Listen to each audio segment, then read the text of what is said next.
السلام علیکم ورحمۃ اللہ وبرکاتہ۔ بزرگان محترم،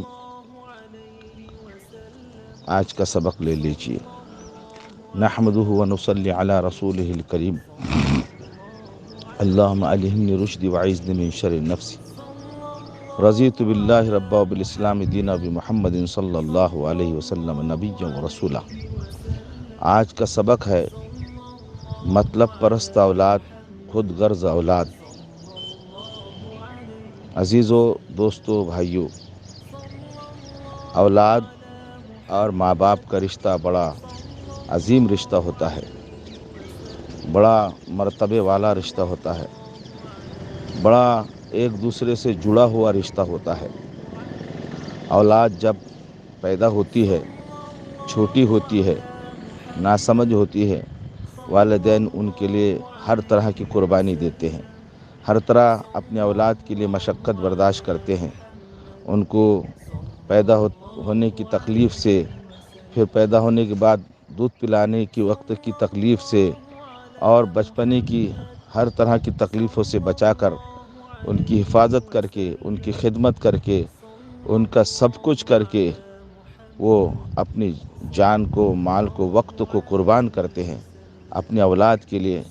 اپنی خواہش کو دبا دیتے ہیں، اپنی محبتوں کو ختم کر دیا اپنے اولاد کی محبت کے مقابلے میں، اپنے اولاد کی چاہت کے مقابلے میں اپنی چاہتوں کو قربان کر دیتے ہیں، اپنی خواہشوں کو چھوڑ دیتے ہیں اپنے اولاد کی خواہش پوری کرنے کے لیے، اپنے اولاد کی ضرورتیں پوری کرنے کے لیے کہ میرے اپنی اولاد کا مسئلہ ہے، میرے اپنے بچوں کا مسئلہ ہے، میں یہاں نہیں آ سکتا، میں وہ نہیں کر سکتا، میں یہ نہیں کر سکتا، اس لیے کہ میری اپنی اولاد ہے، میرے اپنے بچے ہیں۔ لیکن یہی بچے جب بڑے ہو جاتے ہیں، سمجھدار ہو جاتے ہیں اور طاقتور ہو جاتے ہیں، تو یہی اولاد اللہ ماشاء اللہ، بہت سو کو چھوڑ کر میں بات کر رہا ہوں، یہی اولاد اپنی والدین سے نظر پھیر لیتے ہیں، یا کہ ان کی خدمت اور ان کی ضرورت کا ان کو احساس نہیں ہوتا، ان کی تکلیفوں کا ان کو احساس نہیں ہوتا کہ میرے والدین کو میری اپنی کیا ضرورت ہے، میرے والدین کی خواہش کیا ہے، میرے والدین کی محبتیں اور چاہتیں کیا ہیں۔ اب ان کو کوئی احساس نہیں ہوتا، وہ اپنی پوری خواہش پوری کرنے، اپنی ضرورت پوری کرنے میں لگے رہتے ہیں، ان کی طرف توجہ نہیں دیتے، بالکل خیال بھی نہیں دیتے۔ اور یہ تو اس وقت تماشا بڑھ جاتا ہے جب والدین میں سے کوئی ایک فوت ہو جاتا ہے، اللہ کو پیارا ہو جاتا ہے، اور ان میں سے کوئی ایک رہ جاتا ہے، ماں رہ جاتی ہے یا باپ رہ جاتا ہے، تو اب ماں کا بس کھانے پینے کی حد تک، کپڑے لتے کی حد تک پوچھ پرچھ ہو جاتی ہے، لیکن یہ نہیں دیکھا جاتا کہ اس کی اندرونی خواہش کیا ہے، اس کے اندرونی تقاضے کیا ہے، اس کے اندرونی چاہتے کیا ہیں، یہ نہیں دیکھا جاتا۔ یہ کیسے دیکھا جائے گا، اس کو کب سمجھا جائے گا؟ میرے بھائیوں، یہ اس وقت تو دیکھنا ہوگا جب اس کے ہم دوستوں کو، یا ماں ہے تو اس کی سہیلیوں کو، ان کے برابر والیوں کو، خالاؤں کو، پھوپھیوں کو، یا ان کے ساتھ اٹھنے بیٹھنے والی عورتوں کو پوچھیں گے۔ ماں ہے تو عورتوں کو پوچھیں گے، اور باپ ہے تو بیٹے کا کام ہے کہ باپ کے برابر والوں کو پوچھے، باپ کے ساتھ رہنے سہنے اٹھنے بیٹھنے والوں کو پوچھے کہ ہمارے ابا کی خواہش کیا ہے، ہمارے ابا کیا چاہتے ہیں، صرف کھلانا پلانا سلانا یا کہ نہلانا دھلانا، یہی ان کی خواہش اور ضرورت نہیں ہوتی، دل کی چاہتوں کا بھی مسئلہ ہوتا ہے۔ ہم اپنی چاہتوں کو پورا کرنے کے لیے ان سے سب کچھ منوا لیتے ہیں، ان سے سب کچھ کروا لیتے ہیں، لیکن اپنی چاہتوں کو ان کی چاہت پر قربان کرنے کا ہمارے اندر کوئی جذبہ نہیں ہے، کوئی ہمارا مزاج نہیں ہے۔ انہوں نے ہمارے لیے کیسے اپنے جذبات کو قربان کیا، اور ہم اپنی محبتوں کو ان کی محبت کے لیے قربان نہیں کر سکتے۔ آج کل یہ دیکھا جاتا ہے کہ بھئی ہمارے والد ہے، والدہ نہیں ہے، تو والد کا مسئلہ یہ ہوتا ہے والد کے لیے کہ ان کی دوسری شادی کر دی جائے، دوسرا نکاح کر دیا جائے، اور ان سے باقاعدہ پوچھا جائے۔ اب ان کی خواہش یہ ہے کہ میرا نکاح ہو، میری شادی ہو، تو یہ ان کی خواہش ہے، ان کی چاہت ہے۔ اب اولاد ہے کہ نہیں، اگر وہ دوسری جگہ شادی کر لیں گے تو وہ ان کی اہلیہ، وہ دوسری بیوی ان کو لے کر چلے جائیں گی، ان کو لے کر گھمائیں گی، ادھر ادھر بھاگیں گی، اب ہم کو وہ چھوڑ دیں گے یا ہماری محبت کم ہو جائیں گی۔ اگر یہی ماں باپ اپنے اولاد کے بارے میں سوچتے کہ میں میرے بیٹے کی شادی نہیں کرتی یا نہیں کرتے ہم، کہیں اس کی بیوی اس کو لے کر نہ چلے جائے، الگ نہ ہو جائے۔ اور آج تو ایسا ہو رہا ہے، جہاں کہیں شادی کیے لڑکے کی تو وہ اپنی میف جورو کا، بس اپنی بیوی کا جورو وہ ہو جاتا ہے اور اپنی بیوی کی طرف متوجہ ہوتا ہے۔ ماں کی محبت اس کی کم ہوتے چلے جاتی ہے، چھوڑے چلے جاتا ہے ماں کو، ماں کے تقاضوں کو، ضرورتوں کو نظر انداز کرتا ہے۔ آج تو ایسا دیکھا جا رہا ہے، ہو رہا ہے۔ یہ دیکھنے کے باوجود بھی ماں باپ اپنے اولاد کی شادیاں کرتے ہیں، ان کی محبتوں کو دیکھتے ہیں، ان کی چاہتوں کو، ان کی خواہش کو پھر بھی پوری کرتے ہیں کہ نہیں سب کچھ ہوتا ہے، ہوتے رہے گا۔ اور آج ہمارے والدین کی ضرورتوں کا ہم کو احساس نہیں، ان کی خواہشوں کا احساس نہیں کہ ہماری محبت، ہماری ان کے دل کے اندر کی محبت ہمارے طرف سے کم ہو جائیں گی، اس لیے اب ان کی محبتوں ہی کو کچل دو۔ ان کی چاہتوں کی، ہماری چاہت کم ہو جائیں گی، اس لیے ان کی چاہتوں کو ہی کچل دو۔ ان کی چاہتوں کا کوئی احساس نہیں، ان کی خواہش کا کوئی احساس نہیں، ہماری خواہش پوری ہونا۔ ہمارے ماں باپ نے ہمارے در پر پڑے رہنا، ہمارے گھر پر پڑے رہنا، ہماری اولاد کی بس خدمت کرتے رہنا، پوتا پاتی کو، نواسوں کو، نواسی کو دیکھتے رہنا، ان کی خدمت کرتے رہنا، ان کی گانڈ غلامی کرتے رہنا۔ وہ ہمارے وہ نانا ہے اور وہ دادا ہے، وہ کرتے رہیں گے۔ یہ مزاج اور یہ خیال کتنی مطلب پرستی اور کتنی خود غرضی ہے اولاد کی اپنے ماں باپ کی طرف سے۔ اللہ رحم پر، اللہ حفاظت فرمائے۔ میں تو یہ کہتا ہوں کہ ہمارے بزرگوں کی زندگیاں اٹھا کر دیکھیں، ہمارے بڑوں کی زندگیاں اٹھا کر دیکھیں۔ ماں ہے تو ماں اگر جوان ہے اور ضرورت مند ہے، خواہش مند ہے، تو ماں کے بارے میں ہم نے سوچنا چاہیے کہ ماں کی دوسری جگہ شادی ہو جائے، دوسرا ماں کا نکاح ہو جائے، اس کی ضرورت پوری ہو، اس کو رفیق حیات مل جائے، رفیق سفر مل جائے۔ بیٹا اور بیٹی رفیق حیات نہیں ہو سکتے، رفیق سفر نہیں ہو سکتے۔ یہ ہمیشہ ذہن میں رکھے کہ ہمارے اپنے والد کے لیے اور والدہ کے لیے تو رفیق سفر ان کا شوہر ہی ہو سکتا ہے، یا باپ کے لیے بیوی ہی ہو سکتی ہے، وہی اس کی ہم دم ہو سکتی ہے، ہم خیال ہو سکتی ہے، ہم مزاج ہو سکتی ہے۔ اور اندرونی اور بیرونی ساری ضرورتوں کا احساس میاں کو بیوی کا اور بیوی کو میاں کا ہی ہو سکتا ہے، اولاد نہیں ہو سکتی۔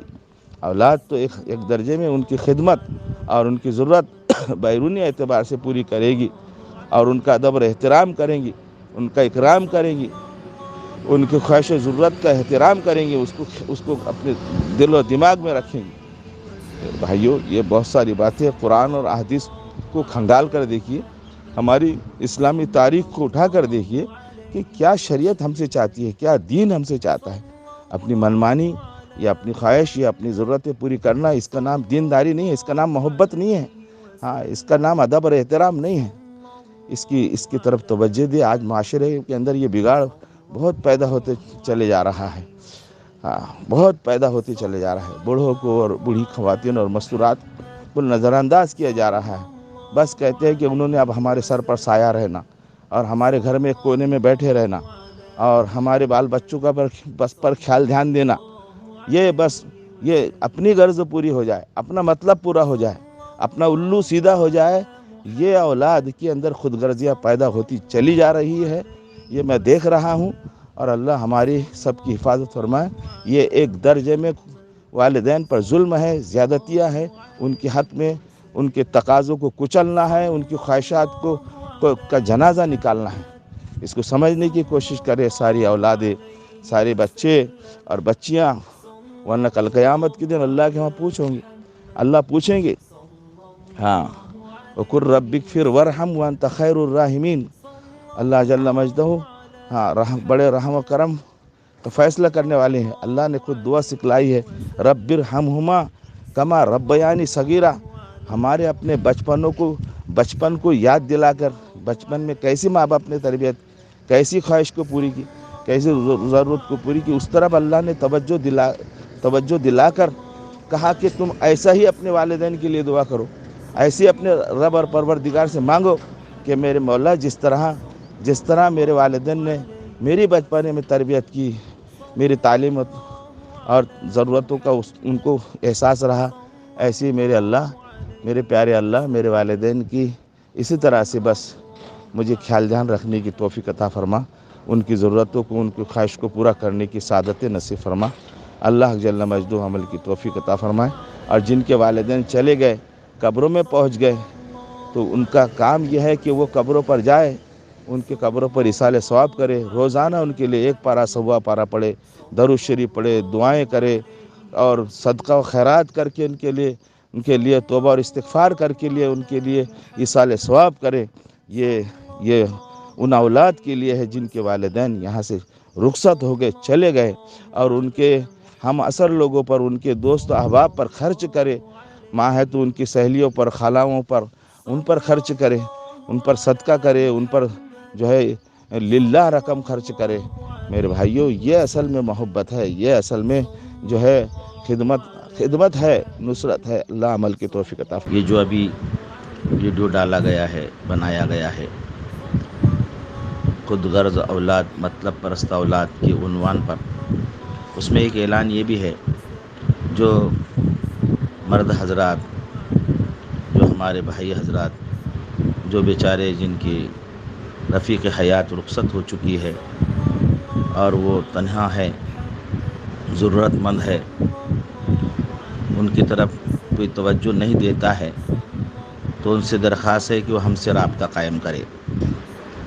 اس طرح سے وہ محترم خواتین اور بہنیں جو بیچاری تنہائیوں کی زندگی گزار رہی ہے، اور وہ بھی ضرورت مند ہے رشتے کے لیے، رشتے کی نسبت پر، تو وہ بھی کسی کے ذریعے سے، کسی بھائی، کسی اپنے بڑے کے ذریعے سے ہم سے رابطہ قائم کرے۔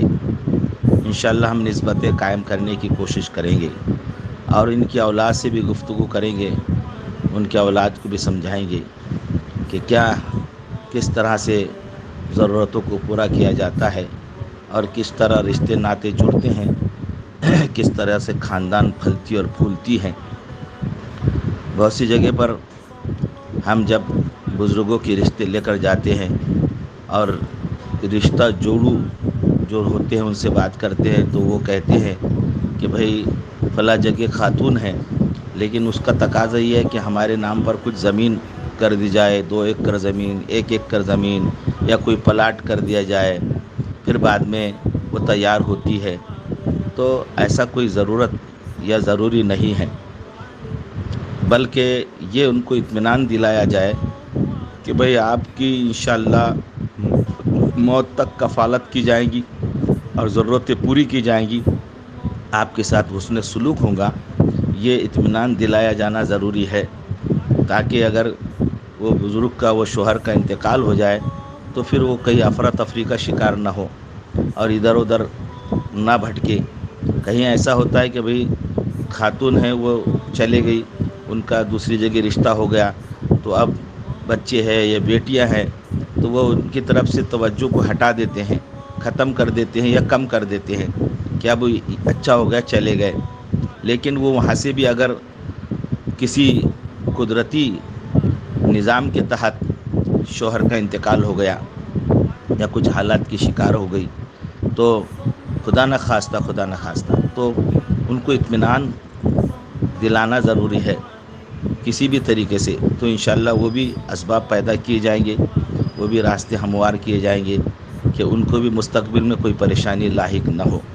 اس کا ہم کو خیال رکھنا بہت بے انتہا ضروری ہے۔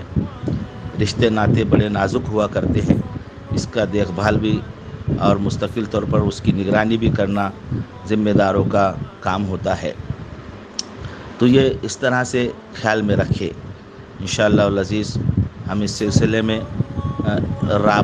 ضابطوں کے تحت چلیں گے، انشاءاللہ رابطے قائم کریں گے، اور یہ بات بھی ہمارے ذہن میں رہے کہ یہ سب اللہ کے لیے کرنا ہے، اللہ کے واسطے کرنا ہے۔ کوئی بڑا پن یا کوئی پیسہ یا کوئی فیس یا کوئی خرچہ مطلوب نہیں ہے، اور نہ مقصود ہے، بالکل بھی نہیں ہے۔ بس اللہ 2 دلوں کو جوڑ دے، 2 خاندانوں کو جوڑ دے، رشتہ داریاں قائم ہو جائے، اور محبتیں بڑھے، اخلاق بڑھے۔ اور اس طرح سے بہت سی جگہوں پر جو اپنے والدوں کا رشتہ نہیں کرواتے، دوسری شادی نہیں کرتے ہیں کرواتے ہیں، اس کی وجہ ان کے ذہنوں میں یہ بھی ہوتی ہے کہ اگر ہمارے والد کا دوسری جگہ رشتہ ہو گیا یا نکاح ثانی ہو گئی تو پھر یہ جائیداد میں اس عورت کا حصہ لگ جائے گا اور پھر ہمارے حصے میں اس کا حصہ آ جائے گا. تو یہ بہت کم ظرفی کی بات ہے دوستوں، یہ بہت کم ظرفی کی بات ہے. والد کے تقاضوں کو اور ان کی خواہش کو دبا کر ہم اپنی ضرورت کا خیال کرتے ہیں، اپنے حصے کا خیال کرتے ہیں، اپنے وراثت کا خیال کرتے ہیں. یہ بڑی کم ظرفی کی بات ہے. تو ایسا نہ سوچے، اللہ بہت دینے والے ہیں، اللہ ان کے مقدر سے ان کو دے گا. ہر ایک کا ایک مستقل مقدر ہے، ہر ایک کا ایک مستقل حصہ ہے. اللہ نے ان کا حصہ مقرر کر رکھا ہے. نہ جانے ان کی آنے کی برکت سے، ان کی آمد کی برکت پر اللہ تمہارے کاروبار میں ترقی دے دیں گے، تمہیں خوشحالیاں دے دیں گے، تمہارے اندرون کی ساری خرابیاں دور ہو جائیں گی، یا کہ آپس کے اختلافات ختم ہو جائیں گے. کیا معلوم کون کیا برکتیں لے کر آتا ہے. اس لیے بھائی اچھا گمان رکھے، اچھا خیال، اچھا سوچے. اللہ عمل کی توفیق عطا فرمائے. السلام علیکم ورحمۃ اللہ وبرکاتہ.